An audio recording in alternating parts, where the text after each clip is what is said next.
ಅಖಿಲಾಂಡ ಕೋಟಿ ಬ್ರಹ್ಮಾಂಡ ನಾಯಕ ರಾಜಾದಿರಾಜ ಯೋಗಿರಾಜ ಪರಬ್ರಹ್ಮ ಶ್ರೀ ಸಚ್ಚಿದಾನಂದ ಸದ್ಗುರು ಸಾಯಿನಾಥ್ ಮಹಾರಾಜ್ ಕಿ ಜೈ. ಗುರುವಿನ ಪಾದಾರವಿಂದಗಳಿಗೆ ವಂದಿಸುತ್ತಾ ನಮಸ್ತೆ ಸ್ನೇಹಿತರೆ. ಗುರುವಿನ ಆಶೀರ್ವಾದ, ನೀವು ನಂಬಿದ ದೇವತೆಗಳ ಆಶೀರ್ವಾದದಲ್ಲಿ ನೀವು ಸಂರಕ್ಷಿಸಲ್ಪಡ್ತಾ ಇದ್ದೀರಾ. ಹಾಗೆ ನಾನು ಕೂಡ ಪ್ರಾರ್ಥನೆಯನ್ನು ಮಾಡ್ತಾ ಇವತ್ತಿನ ರೀಡಿಂಗ್ ಶುರು ಮಾಡ್ತಾ ಇದ್ದೀನಿ. ಎಂದಿನಂತೆ ಇದು ಒಂದು ಟೈಮ್ಲೆಸ್ ಜನರಲ್ ರೀಡಿಂಗ್ ಆಗಿರುತ್ತೆ. ಹಾಗೆ ಇದು ಕನೆಕ್ಟಿವ್ ಎನರ್ಜಿಯಲ್ಲಿರುತ್ತೆ. ಯಾವ ಸಮಯದ ಎನರ್ಜಿ ಪ್ರಕಾರ ನೀವು ಈ ರೀಡಿಂಗಿಗೆ ಅಂದರೆ ಈ ಎನರ್ಜಿಗೆ ಕನೆಕ್ಟ್ ಆಗ್ತಿರೋ ಖಂಡಿತವಾಗಿ ಈ ಎನರ್ಜಿ ನಿಮ್ಮನ್ನು ಹೀಲ್ ಮಾಡುತ್ತೆ, ಪ್ರೊಟೆಕ್ಟ್ ಮಾಡುತ್ತೆ, ಹಾಗೆ ಗೈಡೆನ್ಸ್ ಕೂಡ ಮಾಡುತ್ತೆ. ಕೆಲವರ ಎನರ್ಜಿಯ ಪ್ರಕಾರ ನೀವು ತುಂಬ ಮುಗ್ಧತೆಯಿಂದ ವರ್ತಿಸ್ತಾ ಇದ್ದೀರಾ, ಅಂದರೆ ನಿಮ್ಮದು ಮುಗ್ಧತೆಯ ಸ್ವಭಾವ. ಆದರೆ ಇಲ್ಲಿ ಆ ಮುಗ್ಧತೆಗೆ ಬೆಲೆ ಇಲ್ಲ. ಚತುರತೆಯಿಂದ ನೀವು ಇಲ್ಲಿ ಜನರ ಜೊತೆ ವ್ಯವಹರಿಸಬೇಕು ಅನ್ನೋ ರೀತಿಯಲ್ಲಿ ಒಂದು ಮೊದಲನೇದಾಗಿ ಗುರುವಿನಿಂದ ಗೈಡೆನ್ಸ್ ಸಿಗ್ತಾ ಇದೆ. ಯಾಕೆ ಈ ಸಮಯದ ಎನರ್ಜಿ ಪ್ರಕಾರ ಈ ರೀತಿಯ ಒಂದು ಸಂದೇಶ ನಿಮಗೆ ಎದುರಾಗ್ತಾ ಇದೆ ಅಂದರೆ, ನೀವು ಒಳ್ಳೆಯವರು ಅಂತ ಹೇಳಿ ಯಾರನ್ನು ನಂಬಿದ್ರೋ ಅವರೇ ನಿಮಗೆ ನಂಬಿಕೆ ದ್ರೋಹ ಮಾಡಿದ್ದಾರೆ. ಅವರಿಂದನೇ ನಿಮಗೆ ಹೆಚ್ಚು ನೋವಾಗಿದೆ. ಯಾರನ್ನು ನಂಬಿ ನೀವು ಕೆಲವು ಸಂಬಂಧಗಳನ್ನು ಬಿಟ್ಟು ಬಂದರೋ ಈಗ ಆ ಸಂಬಂಧ ನಿಮಗೆ ಉಸಿರುಗಟ್ಟಿಸ್ತಾ ಇದೆ ಅನ್ನುವ ರೀತಿಯಲ್ಲಿ ಅನುಭವ ಆಗ್ತಾಯಿದೆ.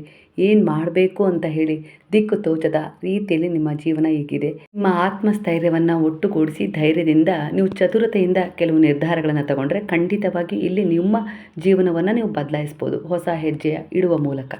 ಅಂದರೆ ಇದೇ ಈ ಎನರ್ಜಿಯ ಪ್ರಕಾರ ನಿಮ್ಮ ಆಲೋಚನೆ ಆಗಿದೆ. ಖಂಡಿತ ಈ ದಾರಿ ಸರಿ ಇದೆ, ಸ್ವಲ್ಪ ಧೈರ್ಯ ಮಾಡಿ ಮುಂದೆ ಹೋಗಬೇಕು. ಖಂಡಿತ ನಿಮ್ಮ ಆತ್ಮದ ಉದ್ದೇಶ ಪೂರ್ಣಗೊಳ್ಳುತ್ತೆ. ಇದೀಗ ನೀವು ನಿಮ್ಮ ಜೀವನವನ್ನು ಹೊಸದಾಗಿ ರೂಪಿಸ್ತಾ ಇದ್ದೀರಾ. ಪ್ರತಿಯೊಂದು ದಿಕ್ಕು ಒಂದು ಶಕ್ತಿ, ಒಂದು ಸಂದೇಶವಾಗಿ ನಿಮಗೆ ಮಾರ್ಗದರ್ಶನದ ರೂಪದಲ್ಲಿ ದಾರಿಯನ್ನು ತೋರಿಸುತ್ತೆ. ಇದಕ್ಕೆ ಗುರು ನಿಮಗೆ ಎಲ್ಲ ರೀತಿಯಲ್ಲೂ ಸಪೋರ್ಟ್ ಮಾಡ್ತಾ ಇದ್ದಾರೆ. ಅಂದರೆ ಗುರುವಿನ ಮಾರ್ಗದರ್ಶನ, ರಕ್ಷಣೆ ನಿಮಗೆ ಸಿಗ್ತಾ ಇದೆ. ಇಲ್ಲಿ ಜ್ಞಾನ, ಪ್ರಗತಿ, ಸಾಧನೆಯ 3 ಸೂಚನೆಗಳು ನಿಮಗೆ ಸಿಗ್ತಾ ಇದ್ದಾವೆ. ನೀವು ಮಾಡೋ ಕೆಲಸದಲ್ಲಿ ಸ್ಪಷ್ಟವಾದ ಒಂದು ಯೋಜನೆ ಇರಲಿ. ನಿಮ್ಮ ಎದುರಿಗೆ 4-5 ರೀತಿಯ ಒಂದು ವಿಚಾರಗಳು ಎದುರಾಗ್ತವೆ. ಆದರೆ ನೀವು ಯಾವ ದಾರಿಯನ್ನು ಸರಿಯಾಗಿ ಆರಿಸ್ಕೊಳ್ತೀರೋ ಅದು ನಿಮ್ಮ ಭವಿಷ್ಯವನ್ನು ನಿರ್ಧರಿಸುತ್ತೆ. ನಿಮ್ಮ ಒಳಗಿನ ಒಂದು ಧ್ವನಿಯನ್ನು ಕೇಳಿ ಆತ್ಮವಿಶ್ವಾಸದಿಂದ ನೀವು ಕೆಲವು ತೀರ್ಮಾನಗಳನ್ನು ಈ ಸಮಯದಲ್ಲಿ ತಗೊಳ್ಬೇಕು. ನಿಮ್ಮ ಜೀವನದಲ್ಲಿ ಈಗ ಪ್ರಗತಿಯ ಸೂಚನೆ ಸಿಗ್ತಾ ಇದೆ. ಹಾಗಾಗಿ ಸರಿಯಾದ ಅವಕಾಶಗಳಿಗಾಗಿ ನಿಮಗೆ ದಾರಿ ಗುರುವು ತೋರಿಸ್ತಾ ಇದ್ದಾರೆ ಅನ್ನೋ ರೀತಿಯಲ್ಲಿ ಕನೆಕ್ಟ್ ಆಗ್ತದೆ ಎನರ್ಜಿ.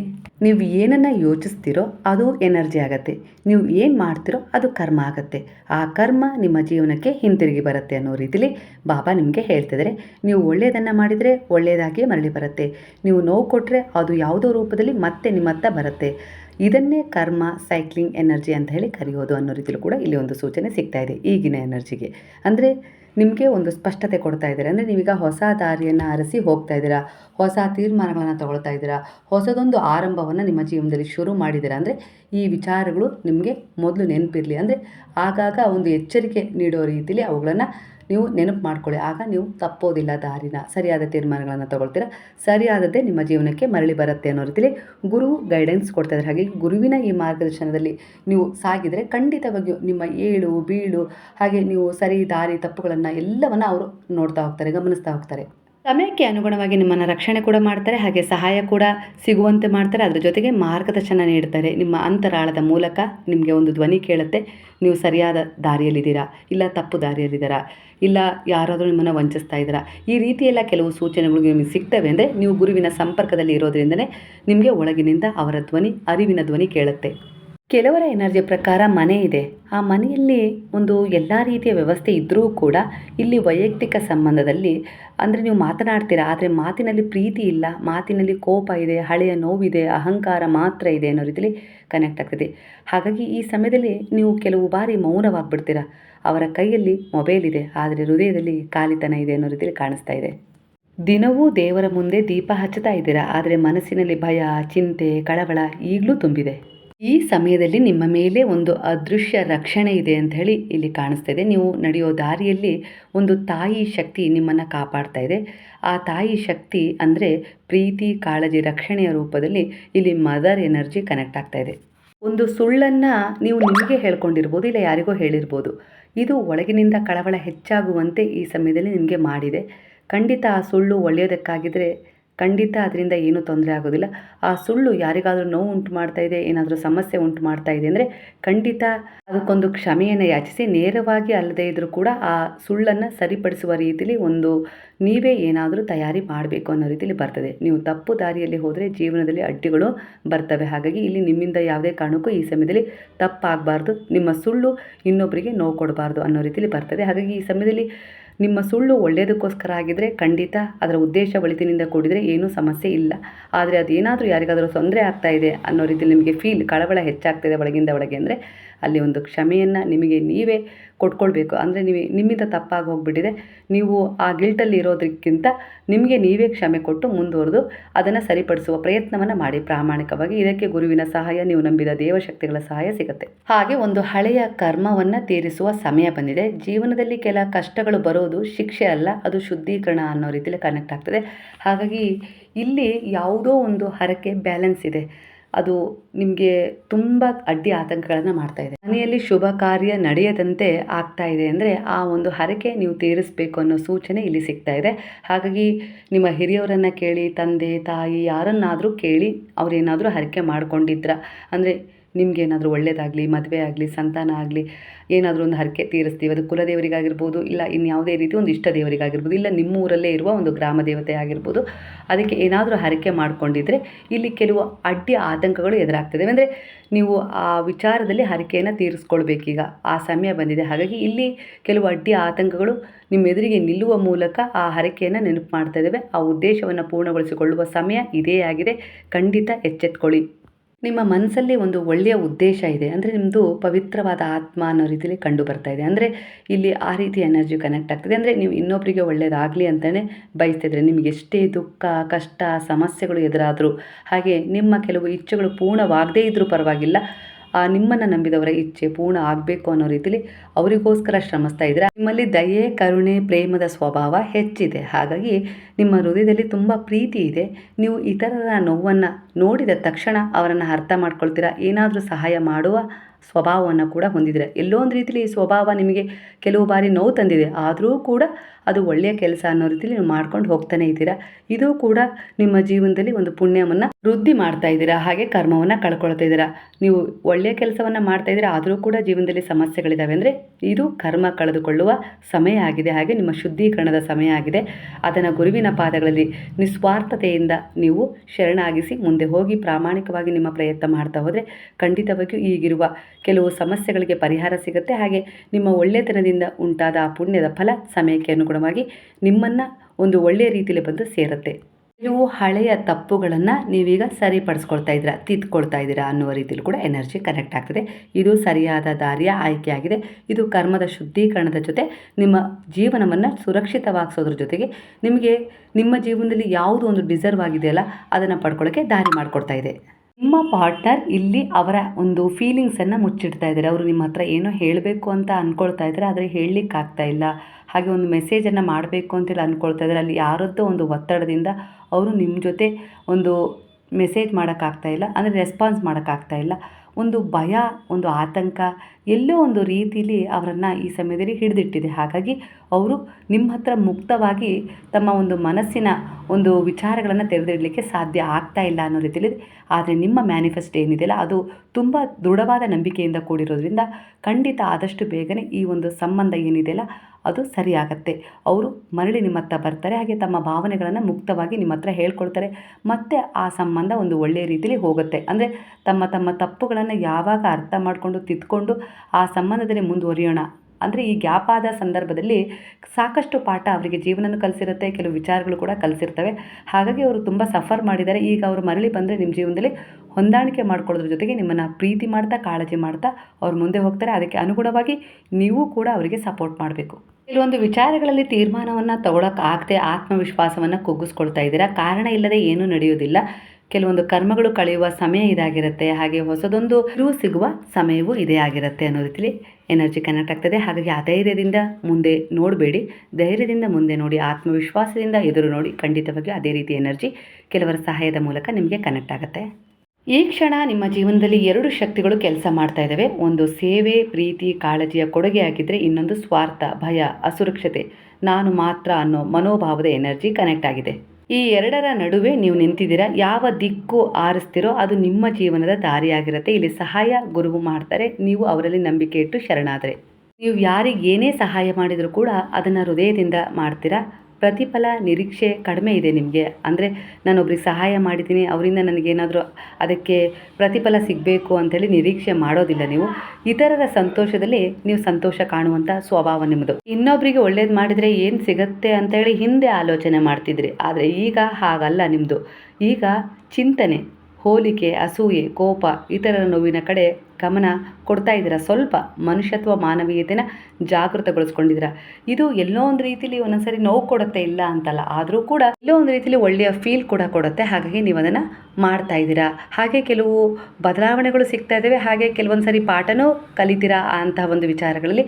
ಒಟ್ಟಾರೆಯಾಗಿ ಜೀವನ ಖಾಲಿತನ ಅಂತೇಳಿ ಅನ್ನಿಸ್ತಾ ಇಲ್ಲ. ಎಲ್ಲೋ ಒಂದು ರೀತಿಲಿ ಸಂಬಂಧಗಳು ಕೆಲವು ದೂರ ಆಗಿದ್ದರೂ ಕೂಡ ನಿಮಗೆ ಕೆಲವು ವಿಚಾರಗಳಲ್ಲಿ ತೃಪ್ತಿ ಇಲ್ಲ, ಆದರೂ ಕೂಡ ನಿಮ್ಮ ಜೀವನದಲ್ಲಿ ನೀವು ಮುಂದೆ ಹೋಗ್ತಾ ಇದ್ದೀರಾ ಅಲ್ವಾ? ಖಂಡಿತ ನೀವು ಹೋಗಲೇಬೇಕು.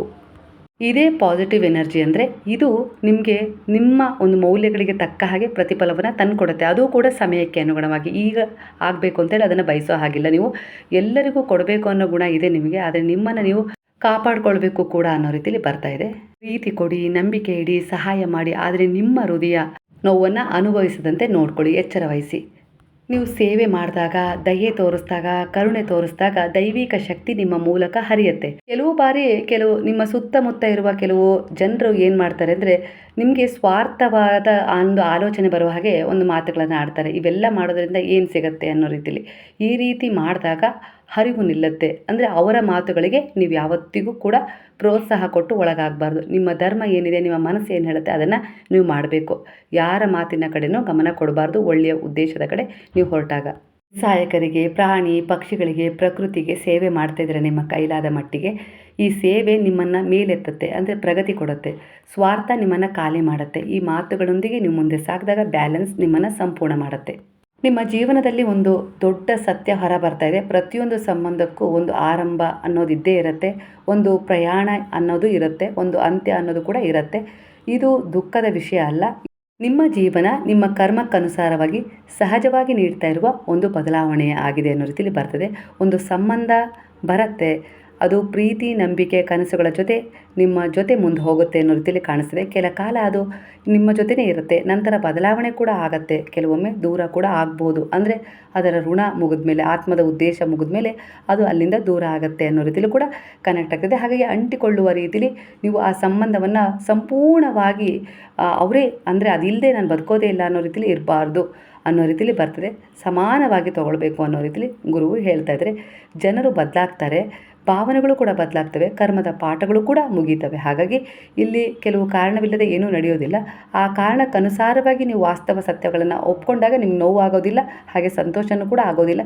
ಎಲ್ಲ ರೀತಿಲೂ ಎಲ್ಲವನ್ನು ಸರಿದೂಗಿಸ್ಕೊಂಡು ಹೋಗುವ ಒಂದು ಕ್ಷಮತೆ ಬರುತ್ತೆ. ಹಾಗೆ ಒಂದು 3-4 ತಿಂಗಳ ಹಿಂದೆ ನಿಮ್ಮ ಜೀವನಕ್ಕೆ ಒಬ್ಬರು ಬಂದರು. ಅವರು ಪ್ರೀತಿ ಕೊಟ್ಟ ಹಾಗೆ ಆಯಿತು ನಿಮಗೆ. ಅಂದರೆ ನನಗೆ ಸಿಕ್ಕಿರದ ಪ್ರೀತಿಯನ್ನು ಇವರು ಕೊಟ್ಟರು ಅನ್ನೋ ರೀತಿಯಲ್ಲಿ ನೀವು ಖುಷಿ ಪಡುವಂಥ ಸಮಯದಲ್ಲೇ ಅವರೊಂದು ಪಾಠ ಕಲಿಸಿ ನಿಮ್ಮಿಂದ ದೂರ ಹೋಗಿಬಿಟ್ರು. ಅದರಿಂದ ನಿಮಗೆ ತುಂಬ ಅಂದರೆ ತುಂಬ ನೋವಾಯಿತು. ಅದರಿಂದ ಹೊರಗೆ ಬರೋಕ್ಕೂ ಕೂಡ ಸಮಯ ತೊಗೊಂಡ್ರಿ. ಅದರಿಂದ ಈಗ ಹೊರಗೆ ಬಂದು ನಿಮ್ಮ ಬೆಳವಣಿಗೆ ಕಡೆ ಗಮನ ಕೊಡ್ತಾ ಇದ್ದೀರಾ. ಹಾಗೆ ಕೆಲವರು ನಿಮ್ಮ ಜೀವನದಲ್ಲಿ ಉಳಿತಾರೆ. ನೀವು ಬೇಡ ಅಂತ ಅಂದರೂ ಕೂಡ ಅವರು ಉಳಿತಾರೆ. ಕೆಲವೊಂದು ಸಾರಿ ಅವರ ವಾಸ್ತವ ಸತ್ಯ ನಿಮಗೆ ಅರ್ಥ ಮಾಡ್ಕೊಳ್ಳೋದು ಸ್ವಲ್ಪ ದಿನ ತಗೊಳುತ್ತೆ. ಆದರೆ ಕೊನೆಗೆ ಅವ್ರಿಗೆ ಉಳಿತಾರಲ್ಲ, ನೀವು ಅಂದ್ಕೊಳ್ತೀರಾ ಇವರೇ ನಿಜವಾದವರು, ನಾನು ಇವರನ್ನು ಅರ್ಥ ಮಾಡ್ಕೊಳ್ಳಿಲ್ಲ ಅನ್ನೋ ರೀತಿಯಲ್ಲಿ ಕಡೆಗಣಿಸ್ಬಿಟ್ಟೆ ಅಂಥೇಳಿ ನೀವು ಫೀಲ್ ಮಾಡ್ತೀರಾ. ಒಟ್ಟಾರೆಯಾಗಿ ಕೊನೆಗೊಂದು ದಿನ ಪಶ್ಚಾತ್ತಾಪ ಅನ್ನೋದು ನಿಮ್ಮನ್ನು ಕಾಡುತ್ತೆ. ಕೆಲವರ ಎನರ್ಜಿ ಪ್ರಕಾರ ಈಗ ಅದು ಕಾಡ್ತಾ ಇದೆ. ಒಂದ್ಸರಿ ಪಶ್ಚಾತ್ತಾಪ ಪಟ್ಟಿದ್ದೀರಾ, ತಪ್ಪನ್ನು ತಿದ್ಕೊಂಡಿದ್ದೀರಾ ಅಂದರೆ ಆ ಎನರ್ಜಿ ಅಲ್ಲಿಗೆ ರಿಮೂವ್ ಆಯಿತು ಅಂಥೇಳಿ ಅಂದ್ಕೊಳ್ಳಿ. ಹಾಗೆ ಆಗತ್ತೆ ಅಂದ್ಕೊಳ್ಳೋದೇನು, ಅದರ ಪ್ರಕಾರ ಹೊಸ ನಿರ್ಧಾರಗಳೊಂದಿಗೆ ಮುಂದೆ ಹೋಗಿ. ಪ್ರಯತ್ನ ಬಿಡಬೇಡಿ. ಪ್ರಯತ್ನ ಜೀವನದಲ್ಲಿ ಮುಂದೆ ಇರ್ತಾನೆ ಹೋಗಬೇಕು. ಅದೇ ನಿಮಗೆ ಕೆಲವೊಂದು ಹೊಸ ತಿರುವುಗಳಿಗೆ ನಿಮಗೆ ಸಿದ್ಧತೆ ಮಾಡಿಕೊಡುತ್ತೆ.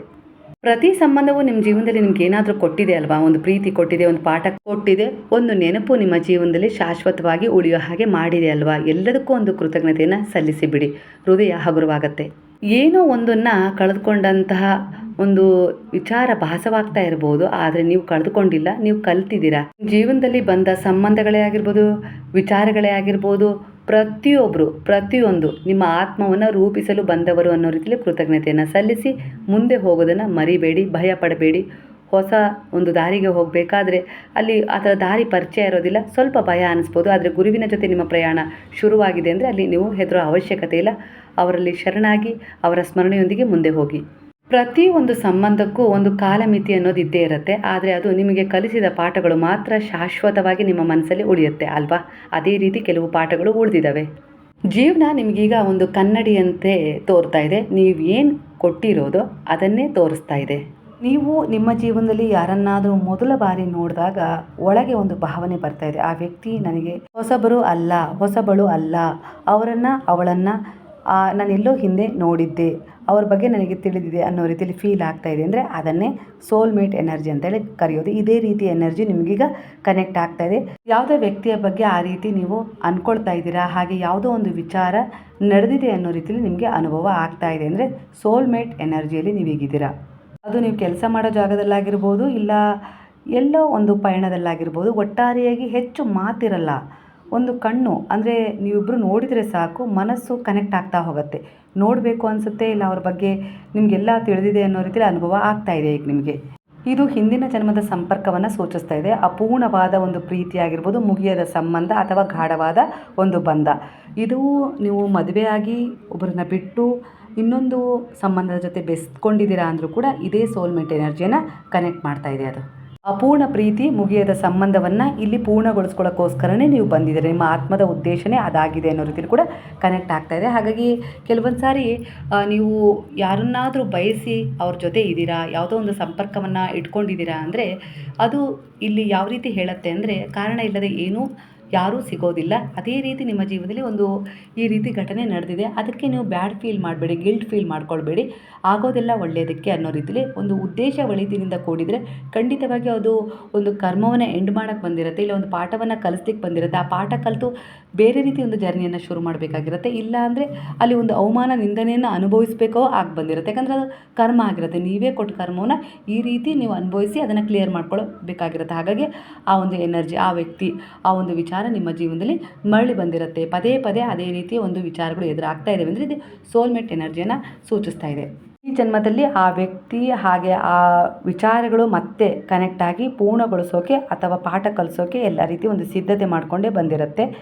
ಇಲ್ಲಿ ಸೋಲ್ಮೇಟ್ ಅಂದರೆ ಯಾವತ್ತೂ ಸುಖ ಅಂತ ಅಲ್ಲ, ಕೆಲವೊಮ್ಮೆ ಅದು ನೋವಿನಲ್ಲೇ ಬದಲಾವಣೆ ಕೂಡ ಕೊಡುತ್ತೆ, ನೆನ್ಪಿಟ್ಕೊಳ್ಳಿ. ಈ ರೀತಿಯಾಗಿ ಮಧ್ಯ ಬಂದ ಕೆಲವು ಸಂಬಂಧಗಳು ಯಾವ ರೀತಿ ಅಂದರೆ ಸೋಲ್ಮೇಟ್ ಎನರ್ಜಿಯನ್ನು ಯಾವ ರೀತಿ ಹೊಂದಿ ಬಂದಿರ್ತಾವಲ್ಲ ಆ ಸಂಬಂಧಗಳು, ಅವು ಕೊನೆಯವರೆಗೂ ನಿಮ್ಮ ಹತ್ರನೇ ಉಳಿತವೆ ಅಂತ ಇರೋದಿಲ್ಲ. ಕೆಲವರು ಬರ್ತಾರೆ, ನಿಮ್ಮ ಜೀವನವನ್ನು ಬದಲಾಯಿಸ್ತಾರೆ, ಹೋಗ್ತಾರೆ ಪಾಠ ಕಲಿಸಿ, ಇಲ್ಲ ಕೆಲವು ಹೊಸ ತಿರುವುಗಳನ್ನು ಕೊಟ್ಟು ಅನ್ನೋ ರೀತಿಯಲ್ಲಿ ಕೂಡ ಕನೆಕ್ಟ್ ಆಗ್ತದೆ. ಯಾಕಂದರೆ ಅವರ ಕೆಲಸ ನಿಮ್ಮ ಆತ್ಮವನ್ನು ಎಚ್ಚರಿಸೋದು. ಸೋಲ್ಮೇಟ್ ಎನರ್ಜಿಯನ್ನು ಹುಡ್ಕೋದು ಬೇಡ, ಅಂದರೆ ಹುಡ್ಕೊತ ಹೋಗೋ ಅವಶ್ಯಕತೆ ಇರಲ್ಲ. ಅದು ಸರಿಯಾದ ಸಮಯಕ್ಕೆ ನಿಮ್ಮ ಜೀವನದಲ್ಲಿ ಆಕಸ್ಮಿಕವಾಗಿ ಬರುತ್ತೆ. ಆದರೆ ಅದು ಆಕಸ್ಮಿಕವಲ್ಲ, ಪೂರ್ವ ನಿಯೋಜಿತ ಆಗಿರುತ್ತೆ ನಿಮ್ಮ ಕರ್ಮದ ಒಂದು ಅನುಸಾರವಾಗಿ. ಹಾಗಾಗಿ ಕೆಲವೊಂದು ಸಂಬಂಧಗಳು ಹೇಗೆ ಅಂದರೆ ನಿಮ್ಮ ಜೀವನದಲ್ಲಿ ಯಾರೋ ನಿಮ್ಮನ್ನು ಬಿಟ್ಟು ಹೋದರು, ಅಲ್ಲಿ ಅಂತರ ಆಯಿತು, ಇಲ್ಲ ನಿಮ್ಮ ಜೊತೆಗಿದ್ದವರು ಬೇರೆಯವ್ರ ಜೊತೆ ಹೋದರು, ಮತ್ತೆ ಯಾರೋ ಪ್ರವೇಶ ಮಾಡಿದರು. ಇವೆಲ್ಲ ಸೋಲ್ಮೇಟ್ ಎನರ್ಜಿಯನ್ನು ಅಂದರೆ ಸೂಚಿಸ್ತವೆ. ಅಂದರೆ ಅವರು ನಿಮ್ಮನ್ನು ಬಿಟ್ಟು ಅವ್ರ ಜೊತೆ ಹೋದರು, ಅಲ್ಲೊಂದು ಪಾಠವನ್ನು ಕಲಿತು ಅವ್ರು ಹಿಂದೆ ಬಂದೇ ಬರ್ತಾರೆ ಮತ್ತೆ. ಆ ರೀತಿ ಕೂಡ ಇಲ್ಲಿ ಕಾಣಿಸ್ತಾ ಇದೆ. ಅವ್ರ ಜೊತೆನೇ ಅವ್ರು ಮುಂದುವರಿಯಿಲ್ಲ, ಅಂದರೆ ಅವರು ಕರ್ಮದ ಉದ್ದೇಶವನ್ನು ಪೂರ್ಣಗೊಳಿಸ್ಕೊಳ್ಳೋಕ್ಕೆ, ಆತ್ಮದ ಉದ್ದೇಶವನ್ನು ಪೂರ್ಣಗೊಳಿಸ್ಕೊಳ್ಳೋಕೆ ಇಲ್ಲಿ ಬಂದಿರ್ತಾರೆ ಅಷ್ಟೇ. ಅಲ್ಲೊಂದು ಪಾಠ ಕಲಿಸ್ತಾರೋ ಇಲ್ಲ ಅಲ್ಲೊಂದು ಋಣವನ್ನು ತೀರಿಸ್ತಾರೋ, ಒಟ್ಟಾರೆಯಾಗಿ ಅವರ ಕೆಲಸ ಮುಗಿದ ನಂತರ ಅವ್ರು ಹೋಗ್ತಾರೆ. ಮತ್ತು ಈ ಸಂಬಂಧ, ನಿಮ್ಮ ಮತ್ತು ಅವರ ಸಂಬಂಧ ಅದು ಬಹಳ ವರ್ಷದ್ದಾಗಿರುತ್ತೆ, ಅಂದರೆ ಅದು ನಿರಂತರ ಪಯಣವನ್ನು ಸೂಚಿಸ್ತಾ ಇದೆ. ಹಾಗಾಗಿ ಅವರು ಮರಳಿ ಬರ್ತಾರೆ. ಹಾಗಾಗಿ ನೀವು ನಿಷ್ಠೆಯಿಂದ ಅವ್ರ ಬಗ್ಗೆ ಒಂದು ಪಾಸಿಟಿವ್ ಯೋಚನೆಗಳನ್ನು ಮಾಡ್ತಾ ನೀವು ಕಾಯಬೇಕು ಅನ್ನೋ ರೀತಿಯಲ್ಲಿ ಕನೆಕ್ಟ್ ಆಗ್ತದೆ ಎನರ್ಜಿ. ಅಂದರೆ ಅವರೇ ಬೇಕು ಅಂತೇಳಿ ನೀವು ಬಯಸ್ತಾ ಇದ್ದೀರಾ, ನಿಷ್ಠೆಯಿಂದ ಅವ್ರ ಬಗ್ಗೆ ತುಂಬ ಪ್ರೀತಿ ಕಾಳಜಿನ ಇಟ್ಕೊಂಡಿದ್ದೀರಾ ಅಂದರೆ ಖಂಡಿತವಾಗಿ ಅವ್ರು ಮರಳಿ ಬಂದೇ ಬರ್ತಾರೆ. ಯಾಕಂದರೆ ಇದು ನಿಮ್ಮ ಆತ್ಮದ ಉದ್ದೇಶ ಆಗಿರುತ್ತೆ. ಅದರ ಮಧ್ಯೆನೇ ಆ ಸೋಲ್ಮೇಟ್ ಎನರ್ಜಿ ಕೂಡ ಆ ಜೀವನಕ್ಕೆ ಬಂದು ಅಲ್ಲಿ ಅದು ಋಣ ಇಲ್ಲ ಕರ್ಮ ಕಳ್ಕೊಳ್ಳೋದು, ಇಲ್ಲ ಅಂದರೆ ಒಂದು ಪಾಠ ಕಲಿಸೋದು, ಮಾಡಿ ಹೋಗೋದು, ಅದು ಒಂದು ಸಮಯವನ್ನು ಆಯ್ಕೆ ಮಾಡ್ಕೊಂಡಿರುತ್ತೆ. ಹಾಗಾಗಿ ಕೆಲವೊಂದು ಮಧ್ಯದಲ್ಲಿ ಈ ರೀತಿ ಗೊಂದಲಗಳು, ಸಮಸ್ಯೆಗಳು ಎದುರಾಗ್ತವೆ, ಮತ್ತೆ ಪರಿಸ್ಥಿತಿಗಳು ಸರಿಯಾಗ್ತವೆ. ಈ ರೀತಿ ಕೂಡ ನಿಮ್ಮ ಜೀವನದಲ್ಲಿ ನಡೆಯುತ್ತೆ. ಹಾಗಾಗಿ ಇಲ್ಲಿ ಯಾರನ್ನೂ ಯಾವುದೇ ಒಂದು ಕಾರಣವಿಲ್ಲದೆ ಜಡ್ಜ್ ಮಾಡೋ ಹಾಗಿಲ್ಲ. ಯಾರ ಬಗ್ಗೆನೂ ಬೆರಳು ಮಾಡಿ ತೋರಿಸುವ ಅವಶ್ಯಕತೆಯೇ ಬರೋದಿಲ್ಲ. ಯಾಕಂದರೆ ಎಲ್ಲವೂ ಇಲ್ಲಿ ಅವರವರ ಕರ್ಮದ ಒಂದು ಆಟ ನಡೀತಾ ಇರುತ್ತೆ. ಹಾಗಾಗಿ ಅವ್ರು ಹೀಗೆ, ಇವ್ರು ಹೀಗೆ, ಅಲ್ಲಿ ಹೀಗೆ ನಡೀತು, ಇಲ್ಲಿ ಹೀಗೆ ನಡೀತು, ಅವ್ರು ಹಾಗೆ ಮಾಡಿಬಿಟ್ರು, ಯಾವುದ್ರ ಬಗ್ಗೆನೂ ಚಿಂತೆ ಮಾಡೋದಕ್ಕಿಂತ ಭಗವಂತನ ಚಿಂತನೆ ಮಾಡ್ತಾ ಒಳ್ಳೆಯ ಉದ್ದೇಶದ ಕರ್ಮದ ಕಡೆ ಗಮನ ಕೊಡ್ತಾ ಹೋಗೋದು ಬಹಳ ಮುಖ್ಯವಾಗಿರುತ್ತೆ. ಯಾಕಂದರೆ ಇದು ಒಂದು ಮಿರರ್. ನೀವು ಹೇಗಿದ್ದೀರೋ ಅದೇ ಎನರ್ಜಿ ನಿಮ್ಮ ಹತ್ರ ಬರುತ್ತೆ. ಹಾಗಾಗಿ ಒಬ್ಬ ಗುರುವು ನಿಮ್ಮ ಜೀವನಕ್ಕೆ ಇಲ್ಲಿ ಅತ್ಯಗತ್ಯ. ಮೊದಲು ನಿಮ್ಮ ಜೊತೆ ನೀವು ಕನೆಕ್ಟ್ ಆಗೋ ಹಾಗೆ ಮಾಡ್ತಾರೆ, ನಿಮ್ಮ ಆತ್ಮವನ್ನು ಹೀಲ್ ಮಾಡ್ತಾರೆ, ಹಾಗೆ ನಿಮ್ಮ ವ್ಯಾಲ್ಯೂವನ್ನು ನೀವು ಅರ್ತ್ಕೊಳ್ಳೋ ಹಾಗೆ ಮಾಡ್ತಾರೆ. ಒಟ್ಟಾರೆಯಾಗಿ ಕರ್ಮದ ಉದ್ದೇಶ ಯಾವ ರೀತಿ ಇರಬೇಕು ಅನ್ನೋ ರೀತಿಯಲ್ಲಿ ಅವರೊಂದು ದಾರಿ ಮಾರ್ಗದರ್ಶನ ತೋರಿಸ್ತಾ ಹೋಗ್ತಾರಲ್ಲ, ಆಗ ನಿಮ್ಮ ಜೀವನದಲ್ಲಿ ನಿಮಗೆ ಕೆಲವು ವಿಚಾರಗಳಲ್ಲಿ ಸ್ವತಂತ್ರತೆಯನ್ನು ತಗೊಳ್ತೀರಾ, ಹಾಗೆ ಕೆಲವು ವಿಚಾರಗಳನ್ನು ಸ್ವತಂತ್ರಗೊಳಿಸ್ತೀರಾ. ಅಂದರೆ ಅದನ್ನು ಹಿಡಿದಿಟ್ಕೊಂಡಿರ್ತೀರಾ, ಅದು ಬೇಕು ಇಲ್ಲ ಅದಿರಬಾರ್ದು ಅನ್ನುವ ಒಂದು ಅರ್ಥವನ್ನು ಮಾಡಿಕೊಂಡು ಜೀವನದಲ್ಲಿ ನೀವು ಸರಿಯಾದ ನಿರ್ಧಾರಗಳನ್ನು ತಗೊಳ್ತೀರಾ. ಹಾಗೆ ಕೆಲವರ ಎನರ್ಜಿಯ ಪ್ರಕಾರ ನಿಮ್ಮ ಜೀವನಕ್ಕೆ ಸರಿಯಾದ ಒಬ್ಬ ವ್ಯಕ್ತಿ ಬರ್ತಾರೆ, ಸರಿಯಾದ ಸಮಯಕ್ಕೆ ಬರ್ತಾರೆ, ಸರಿಯಾದ ಕಾರಣಕ್ಕೆ ಅನುಗುಣವಾಗಿಯೇ ಬರ್ತಾರೆ. ನೀವು ನಿರೀಕ್ಷೆ ಮಾಡ್ಬೋದು, ಮ್ಯಾನಿಫೆಸ್ಟ್ ಮಾಡ್ಬೋದು. ನಿಮ್ಮ ಮನಸ್ಥಿತಿಗೆ ಈಗಿನ ಅನುಗುಣವಾಗಿ ಈ ಒಂದು ಎನರ್ಜಿ ಕನೆಕ್ಟ್ ಆಗಿದೆ. ಕೆಲವೊಂದು ವಿಚಾರದಲ್ಲಿ ತಡ ಆಗ್ತಾ ಇದೆ ಅಂದರೆ ನೀವು ಕಾಯ್ತಾ ಇದ್ದೀರಾ ಬಹಳ ವರ್ಷಗಳಿಂದ ಆದರೆ ಅದು ನಿಮ್ಮ ಆತ್ಮ ಇನ್ನೂ ಸಿದ್ಧವಾಗಿಲ್ಲ ಅನ್ನೋ ರೀತಿಯಲ್ಲಿ ಒಂದು ಸೂಚನೆಯನ್ನು ಕೊಡ್ತದೆ. ನೀವು ನಿಮ್ಮನ್ನೇ ಪ್ರೀತಿಸೋ ಕ್ಷಣದಿಂದ, ಗೌರವಿಸುವ ಕ್ಷಣದಿಂದ ಆ ಒಂದು ಎನರ್ಜಿ ನಿಮ್ಮ ಕಡೆ ಕನೆಕ್ಟ್ ಆಗುತ್ತೆ. ಹಾಗಾಗಿ ಈ ಸಮಯದಲ್ಲಿ ನೀವು ದೃಢವಾಗಿರಬೇಕು, ಆತ್ಮವಿಶ್ವಾಸದಿಂದ ಕೂಡಿರಬೇಕು. ಅಂದರೆ ನನ್ನ ಜೀವನ ಇಷ್ಟೇ, ಹಣೆಬರ ಇಷ್ಟೇ ಅನ್ನೋ ರೀತಿಯಲ್ಲಿ ಅಂದ್ಕೊಳ್ಬಾರ್ದು. ಯಾವ ಕ್ಷಣದಲ್ಲಾದರೂ ನಿಮ್ಮ ಮ್ಯಾನಿಫೆಸ್ಟ್ ಪೂರ್ಣಗೊಳ್ಳುತ್ತೆ. ಹಾಗಾಗಿ ಈ ರೀತಿ ಮ್ಯಾನಿಫೆಸ್ಟ್ ಮಾಡಿ ಅದಕ್ಕೆ ಅಡ್ಡಿ ಆತಂಕಗಳನ್ನ ಉಂಟು ಮಾಡಬೇಡಿ. ನಿಮ್ಮ ಜೀವನಕ್ಕೆ ಮಧ್ಯದಲ್ಲಿ ಯಾರೋ ಒಂದು ಸೋಲ್ಮೇಟ್ ಎನರ್ಜಿ ಕನೆಕ್ಟ್ ಆಗ್ತಾರೆ ಅಂದರೆ ಅದು ಅದೃಷ್ಟ ಅಂತ ಅಲ್ಲ, ಅದು ನಿಮ್ಮ ಆತ್ಮ ಸಿದ್ಧವಾದಾಗ ಆಗೋ ಒಂದು ದೈವಿಕ ಸಂಪರ್ಕ ಅನ್ನೋ ರೀತಿಯಲ್ಲಿ ಕಾಣಿಸ್ತಾ ಇದೆ.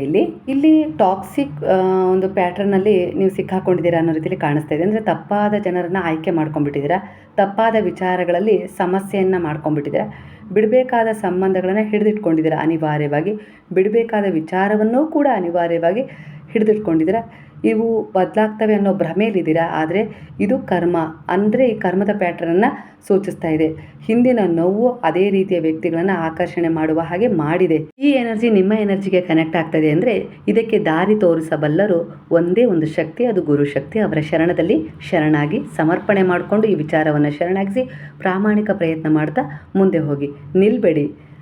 ಯಾಕಂದರೆ ಕೆಲವು ವಿಚಾರಗಳಲ್ಲಿ ನೀವು ಹೀಲ್ ಆಗುವಂಥ ಸಮಯ ಇದೇ ಆಗಿದೆ. ನಿಮ್ಮನ್ನು ನೀವು ಪ್ರೀತಿಸಬೇಕು, ಗೌರವಿಸಬೇಕು, ವಿಶ್ವಾಸವಿಡಬೇಕು. ಆಗಲೇ ನಿಮ್ಮ ಜೀವನದಲ್ಲಿ ಸರಿಯಾದ ವ್ಯಕ್ತಿ, ಸರಿಯಾದದ್ದು ಮರಳಿ ಬರುತ್ತೆ ಅನ್ನೋ ರೀತಿಯಲ್ಲಿ ಕೂಡ ಎನರ್ಜಿ ಕನೆಕ್ಟ್ ಆಗ್ತದೆ. ಹಾಗಾಗಿ ಗೊಂದಲದಲ್ಲಿ ಇರಬೇಡಿ. ಪದೇ ಪದೇ ನೆಗೆಟಿವ್ ಆಗಿ ನಿಮ್ಮ ಬಗ್ಗೆ ನೀವು ಹೇಳ್ಕೊಳ್ಳೋದನ್ನ ಮೊದಲು ಬಿಟ್ಬಿಡಿ. ನೀವು ನಿಮ್ಮ ಜೀವನಕ್ಕೆ ಯಾರನ್ನು ಬಯಸ್ತಾ ಇದ್ದೀರಾ, ಯಾರನ್ನು ಭೇಟಿ ಮಾಡಬೇಕು ಅಂತ ಹೇಳಿ ಅಂದ್ಕೊಂಡಿದ್ದೀರಾ, ಅದು ಮುಖ್ಯ ಅಲ್ಲ. ನೀವು ನಿಮ್ಮನ್ನು ಹೇಗೆ ನೋಡ್ತೀರಾ ಅನ್ನೋದು ಮುಖ್ಯ. ನಿಮ್ಮ ಒಳಗಿನ ನಕಾರಾತ್ಮಕತೆಯ ಭಾವನೆಗಳು ತಪ್ಪು ಸಂಬಂಧ, ತಪ್ಪು ವಿಚಾರಗಳನ್ನು ನಿಮ್ಮೆದುರಿಗೆ ತರ್ತವೆ, ನಿಮ್ಮ ಜೀವನದಲ್ಲೂ ಬರುವ ಹಾಗೆ ಮಾಡ್ತವೆ. ಅದೇ ನಿಮ್ಮ ಒಳಗಿನ ಕಾನ್ಫಿಡೆಂಟ್, ಆತ್ಮವಿಶ್ವಾಸ, ಪ್ರೀತಿ, ನಿಮ್ಮ ಬಗ್ಗೆನೇ ಇರುವ ಒಂದು ಗೌರವ, ಸರಿಯಾದ ಸಂಬಂಧವನ್ನು, ಸರಿಯಾದ ವಿಚಾರವನ್ನು ನಿಮ್ಮ ಎದುರಿಗೆ ತರ್ತವೆ. ಅಂದರೆ ನಿಮ್ಮ ಜೀವನದಲ್ಲಿ ಬರುವ ಹಾಗೆ ಮಾಡ್ತವೆ. ಇದೇ ಆ ಸಮಯ ಆಗಿದೆ. ಯಾಕಂದರೆ ನೀವು ಸರಿಯಾದ ನಿರ್ಧಾರಗಳನ್ನು ತಗೊಳ್ಳುವಷ್ಟು ಸಮರ್ಥರಾಗಿದ್ದೀರಾ. ಯಾವುದು ಹೇಗೆ ಏನು ಅಂತ ಗುರುತಿಸುವಷ್ಟು ನಿಮ್ಮಲ್ಲಿ ಒಂದು ಸಕ್ಷಮತೆ ಬಂದಿದೆ. ಅಂದರೆ ನಿಮಗೆ ನೀವೇ ಹೇಳ್ಕೊಳ್ತಾ ಇದ್ದೀರಾ, ನಾನು ಅದಕ್ಕೆ ಅರ್ಹನಲ್ಲ, ಅರ್ಹಳಲ್ಲ ಅನ್ನೋ ಭಾವನೆ ನಿಮಗೆ ಇರೋದ್ರಿಂದ ನಿಮ್ಮ ಜೀವನಕ್ಕೆ ತಪ್ಪು ಜನರು, ತಪ್ಪಾದ ವಿಚಾರಗಳು ಬರ್ತಾ ಇದ್ದಾವೆ. ಹಾಗಾಗಿ ಗುರು ಹೇಳ್ತಿದ್ರೆ, ಮೊದಲು ನಿಮ್ಮ ಮೌಲ್ಯವನ್ನು ನೀವು ಅರಿತುಕೊಂಡ ಕ್ಷಣದಿಂದ ನಿಮ್ಮ ಜೀವನಕ್ಕೆ ಸರಿಯಾದ ವ್ಯಕ್ತಿ, ಸರಿಯಾದ ವಿಚಾರಗಳು, ಸರಿಯಾದ ಸಂಬಂಧಗಳು ಬರ್ತವೆ ತಾನಾಗಿ. ನೀವು ಬದಲಾದರೆ ನಿಮ್ಮ ಸಂಬಂಧಗಳ ಹಾಗೆ ನಿಮ್ಮ ಸುತ್ತಮುತ್ತ ಇರುವ ಕಥೆಗಳು ಕೂಡ ಬದಲಾಗ್ತಾ ಹೋಗುತ್ತೆ. ಆದರೆ ಆತ್ಮವಿಶ್ವಾಸ ಕಳ್ಕೊಳ್ಳೋದು ಬೇಡ. ಪ್ರತಿಯೊಂದು ವಿಚಾರವೂ ಕಾರಣವಿಲ್ಲದೆ ಬರೋದಿಲ್ಲ. ಎಲ್ಲವೂ ಒಂದು ಪಾಠ, ಒಂದು ಹೊಸ ಬದಲಾವಣೆ, ಹೊಸ ತಿರುವಿನೊಂದಿಗೆ ನೀವೇನಾದರೂ ನಿಮ್ಮ ಆತ್ಮದ ಉದ್ದೇಶವನ್ನು ಪೂರ್ಣಗೊಳಿಸ್ಕೊಳ್ಳೋಕ್ಕೆ, ಕೆಲವು ಋಣವನ್ನು ತೀರಿಸ್ಕೊಳ್ಳೋಕ್ಕೆ, ಕೆಲವನ್ನು ಕೈ ಬಿಡೋಕ್ಕೆ, ಸರಿಯಾದ ನಿರ್ಧಾರಗಳನ್ನು ತಗೊಂಡು ನಿಮ್ಮ ಒಂದು ಏನು ಕನಸಿದೆಯಲ್ಲ ಅದನ್ನು ಪೂರ್ಣಗೊಳಿಸ್ಕೊಳ್ಳೋಕ್ಕೂ ಕೂಡ ಏನಾದರೂ ಒಂದು ರೀತಿಯ ಘಟನೆಗಳು ನಡೆದು ಬಿಡ್ತವೆ. ಆ ಘಟನೆಗಳಿಂದ ನೀವು ಮನನೊಂದು ಇಲ್ಲ ಏನಾದರೂ ತೀರ್ಮಾನ ತಗೊಳ್ಬೇಕು, ನಾನು ಏನಾದರೂ ಮಾಡಬೇಕು ಅನ್ನೋ ಮೂಲಕ ನೀವು ನಿಮ್ಮ ಆತ್ಮದ ಉದ್ದೇಶವನ್ನು ಪೂರ್ಣಗೊಳಿಸ್ಕೊಳ್ಳೋಕ್ಕೆ ಇಲ್ಲಿ ಸಹಾಯ ಮಾಡುತ್ತೆ. ಒಟ್ಟಾರೆಯಾಗಿ ಇಲ್ಲಿ ಏನು ಕನೆಕ್ಟ್ ಆಗುತ್ತಲ್ಲ ಅದು ಯಾವುದೂ ಕೂಡ ಕೆಟ್ಟದಲ್ಲ. ಕೆಟ್ಟದು ಅನ್ನೋ ರೀತಿಯಲ್ಲಿ ನೀವು ನೋಡೋಕ್ಕೆ ಹೋಗಬೇಡಿ. ಪ್ರತಿಯೊಂದನ್ನು ಗುರುವು ಅನ್ನೋ ರೀತಿಯಲ್ಲಿ ಅರಿವಿನ ರೂಪದಲ್ಲಿ ನೀವು ನೋಡ್ತಾ ಹೋದಾಗೆ ನೀವು ಕೂಡ ಸಂತೋಷವಾಗಿರ್ತೀರ, ಬ್ಯಾಲೆನ್ಸ್ ಕೂಡ ಮಾಡ್ತೀರಾ. ಹಾಗೆ ಇಲ್ಲಿ ಬ್ರಹ್ಮಾಂಡದ ಸಪೋರ್ಟ್ ಕೂಡ ನಿಮಗೆ ಸಿಗ್ತಾ ಹೋಗುತ್ತೆ. ಗುರುವು ಮಾರ್ಗದರ್ಶನವನ್ನು ಹಂತ ಹಂತವಾಗಿ ನಿಮಗೆ ಮಾಡ್ತಾ ಇದ್ದಾರೆ, ಜೊತೆಗಿದ್ದಾರೆ. ಅದರ ಅನುಭವದ ಫೀಲ್ ಕೂಡ ನಿಮ್ಗೆ ಆಗ್ತಾ ಹೋಗುತ್ತೆ. ನೀವು ನಿಮ್ಮಲ್ಲೇ ಬ್ಲಾಕೇಜ್ಗಳನ್ನು ಇಟ್ಕೊಂಡ್ಬಿಟ್ರೆ, ಅಶಾಂತವಾದ ಮನಸ್ಥಿತಿಯನ್ನು ಹೊಂದಿದಾಗ ನಿಮ್ಮ ಎದುರಿಗಿರುವ ಶಕ್ತಿನೇ ನೀವು ಗುರುತಿಸೋಕ್ಕಾಗೋದಿಲ್ಲ. ನಿಮ್ಮ ಎದುರಿಗೆ ತೆರೆದಿರುವ ದಾರಿಯನ್ನು, ಹಾಗೆ ನಿಮ್ಮ ಭಾಗ್ಯದಲ್ಲಿರೋದನ್ನು ನೀವು ನೋಡಲಿಕ್ಕೂ ಆಗೋದಿಲ್ಲ. ನಿಮಗೋಸ್ಕರ ಏನು ಒಂದು ಒಳ್ಳೆಯದು ಡಿಸರ್ವ್ ಆಗಿದೆಯಲ್ಲ ಅದನ್ನು ಕೂಡ ಕಂಡುಕೊಳ್ಳೋಕ್ಕೆ ಆಗೋದಿಲ್ಲ, ಪಡ್ಕೊಳ್ಳೋಕ್ಕೂ ಆಗೋದಿಲ್ಲ. ಮತ್ತು ನೀವು ಈ ಒಂದು ಕರ್ಮವನ್ನು ಮುಗಿಸ್ಕೊಂಡೇ ಅದು ಬರಬೇಕು. ಅದು ಈ ಜನ್ಮದಲ್ಲಿ ಪಡ್ಕೊಳ್ಳೋಕ್ಕಾಗಿಲ್ಲ ಅಂದರೆ ಮುಂದಿನ ಜನ್ಮಕ್ಕೆ ಮತ್ತೆ ನೀವು ಬರ್ತೀರಾ. ಆದರೆ ಈ ಜನ್ಮದಲ್ಲಿ ಅದನ್ನು ಪಡ್ಕೊಳ್ಳೋಕ್ಕೆ ಎಲ್ಲ ರೀತಿಯಲ್ಲೂ ಸಹಾಯ ಮಾಡ್ತಾ ಇದ್ದಾರೆ ಗುರುವು. ಹಾಗಾಗಿ ಅವರ ಉಪದೇಶಗಳಂತೆ ನಡ್ಕೊಳ್ಳಿ, ಸಂಯಮದಿಂದ ಇರಿ, ತಾಳ್ಮೆಯಿಂದ ಇರಿ. ಎಲ್ಲಿ ಎಷ್ಟು ಮಾತನಾಡಬೇಕು, ಮೌನ, ಹಾಗೆ ಕೋಪವನ್ನು ಹಿಡಿತದಲ್ಲಿಟ್ಕೊಳ್ಳಿ. ಈ ರೀತಿಯಾಗಿ ಕೆಲವು ವಿಚಾರಗಳನ್ನು ನೀವು ರೂಢಿಸ್ಕೊಳ್ಳೇಬೇಕು. ಈಗ ನೋಡಿ, ಕೋಪ ಬಂದಾಗ ಯಾರಾದರೂ ನಿಮಗೆ ಅವಮಾನ ಮಾಡ್ತಿದ್ದಾರೆ, ನಿಂದನೆ ಮಾಡ್ತಿದ್ದಾರೆ, ತುಂಬ ಹಿಂಸೆ ಕೊಡ್ತಾ ಇದ್ದಾರಲ್ವ, ಅದನ್ನು ಸಹಿಸ್ಕೊಳ್ಳೋಕ್ಕಾಗದೆ ನೀವು ಜೋರಾಗಿ ಕೂಗಿದ ತಕ್ಷಣ ಆ ಸಮಸ್ಯೆ ಪರಿಹಾರ ಆಗೋದಿಲ್ಲ. ಅದೇ ನೀವು ಮೌನವಾಗಿದ್ದು ಅಲ್ಲಿ ಏನಾದರೂ ಒಂದು ಚತುರತೆಯಿಂದ ಯಾವುದೋ ಒಂದು ರೀತಿಯಲ್ಲಿ ನಿರ್ಧಾರವನ್ನು ತಗೊಂಡಾಗ ತುಂಬಾ ಬದಲಾವಣೆ ಆಗುತ್ತೆ. ಯಾಕಂದರೆ ಕೋಪ ಬಂದು ಚೀರೋದು ಬಹಳ ಹೊತ್ತಿನ ಕೆಲಸ ಅಲ್ಲ, ಆದರೆ ಮೌನವಾಗಿ ಅದನ್ನು ಸಹಿಸ್ಕೊಂಡು ಏನಾದರೂ ತಿರುವು ತಗೊಳ್ತಿರಲ್ಲ, ಅದು ಸಾಧನೆ ಅಂತೇಳಿ ಅನಿಸ್ಕೊಳ್ಳುತ್ತೆ. ಹಾಗೆ ಈ ಸಮಯದ ಸ್ಥಿತಿಯಾಗಿದೆ, ನಾನೇನು ತಪ್ಪು ಮಾಡಿಲ್ಲ ಅನ್ನೋ ರೀತಿಯಲ್ಲಿ ನೀವು ಕೂಗಿ ಕೂಗಿ ಹೇಳಬೇಕು ಅಂಥೇಳಿ ಅಂದ್ಕೊಳ್ತಾ ಇದ್ದೀರಾ. ಆದರೆ ಮೌನದಲ್ಲಿ ನೀವಿರೋದೇ ಉತ್ತಮ. ಮೌನಕ್ಕಿರೋ ಶಕ್ತಿ ಕೂಗೋದ್ರಿಂದ ಇರೋದಿಲ್ಲ.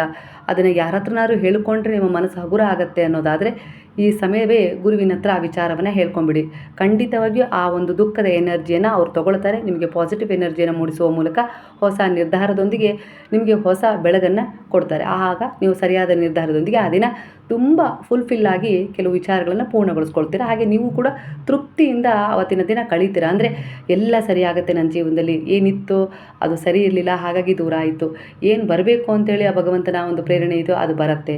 ಯಾವ ರೀತಿ ನಾನಿರಬೇಕು, ನನ್ನ ಕರ್ಮಗಳ ಉದ್ದೇಶ ಯಾವತ್ತಿಗೂ ಕೂಡ ಬದಲಾಗಬಾರ್ದು ಅನ್ನೋ ರೀತಿಯಲ್ಲಿ ನೀವು ಸರಿಯಾದ ನಿರ್ಧಾರಗಳನ್ನು ತಗೊಂಡ್ರೆ ಅದಕ್ಕೆ ತಕ್ಕ ಹಾಗೆ ಪರಿವರ್ತನೆಗಳು ತನ್ನಿಂದ ತಾನೇ ಸಿಗ್ತವೆ ಅನ್ನೋ ರೀತಿಯಲ್ಲಿ ಕೂಡ ಎನರ್ಜಿ ಕನೆಕ್ಟ್ ಆಗ್ತದೆ. ಇವತ್ತಿನ ಈ ಸಾಯಿ ಸಂದೇಶದ ಎನರ್ಜಿ ನಿಮಗೆ ಕನೆಕ್ಟ್ ಆಗಿದರೆ ಗುರುವಿಗೆ ಕೃತಜ್ಞತಾಪೂರ್ವಕವಾಗಿ ಸಾಯಿರಾಮ್ ಅಂತೇಳಿ ಕಮೆಂಟ್ ಮಾಡಿದ್ರೆ ಮರಿಬೇಡಿ. ಹಾಗಾದರೆ ಈಗೆಲ್ಲರೂ ಸೇರಿ ಹೇಳೋಣವಾ? ಹರೇ ರಾಮ ರಾಮ ರಾಮ ಹರೇ ಹರೇ, ಹರೇ ಕೃಷ್ಣ ಕೃಷ್ಣ ಕೃಷ್ಣ ಹರೇ ಹರೇ, ಹರೇ ಸಾಯಿ ಸಾಯಿ ಸಾಯಿ ಹರೇ ಹರೇ, ಹರೇ ಬಾಬಾ ಬಾಬಾ ಬಾಬಾ ಹರೇ ಹರೇ, ಹರೇ ದತ್ತ ದತ್ತ ದತ್ತ ಹರೇ ಹರೇ.